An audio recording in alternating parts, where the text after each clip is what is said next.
नमस्कार। आज मैं आपको पौराणिक कथा श्रृंखला में से अभिमन्यु की कहानी वीडियो के माध्यम से दिखाना चाहूंगी। अभिमन्यु महाभारत काल के सर्वश्रेष्ठ योद्धाओं में से एक और अपनी उम्र के सर्वश्रेष्ठ योद्धा गिने जाते हैं। वे अर्जुन और सुभद्रा के पुत्र थे। उस समय समस्त देवताओं ने अपने पुत्रों को अवतार के रूप में पृथ्वी पर भेजा था। माना जाता है कि वह चंद्रदेव के पुत्र थे।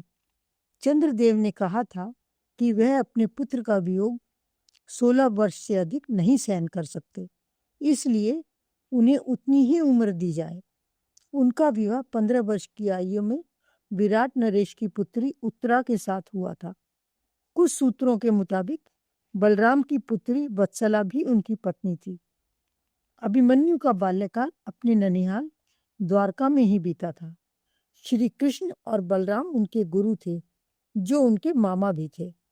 बलराम ने उन्हें गदा युद्ध की शिक्षा दी थी और श्री कृष्ण ने तीरंदाजी में पारंगत किया।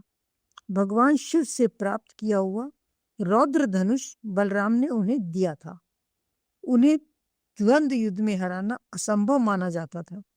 वह एक असाधारण योद्धा थे और पांडवों की ओर से लड़ते हुए उन्होंने कौरवों की सेना में तबाही मचा दी थी।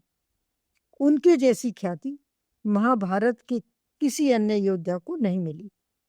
युद्ध के 13वें दिन कौरवों की सेना ने सेनापति द्रोणाचार्य के नेतृत्व में चक्रव्यूह का निर्माण किया। कथानुसार अपनी मां की कोख में ही अभिमन्यु ने चक्रव्यूह भेदन का रहस्य जान लिया था।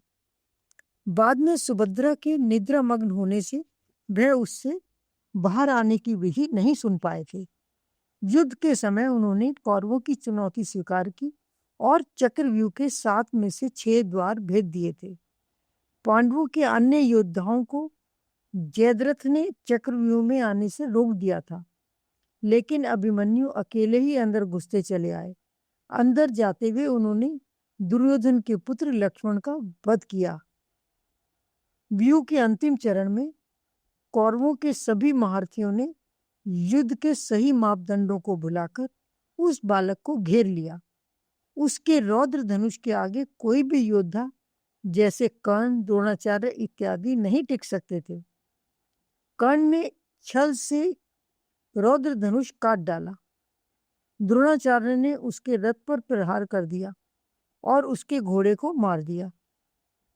देखते ही देखते सभी योद्धा अवसर पाकर अभिमन्यु पर टूट पड़े। लड़ते लड़ते अभिमन्यु मानसिक और शारीरिक रूप से थक चुके थे, किंतु उन्होंने साहस नहीं छोड़ा। उन्हें सभी योद्धाओं के क्रोध, छल और अधर्म का सामना करना पड़ा। उन्होंने फिर भी अपने धर्म का त्याग नहीं किया और वीर गति प्राप्त की। कर्ण बहुत लज्जित हुए और उन्होंने अभिमन्यु को सर्वश्रेष्ठ धनुर्धर मान लिया था।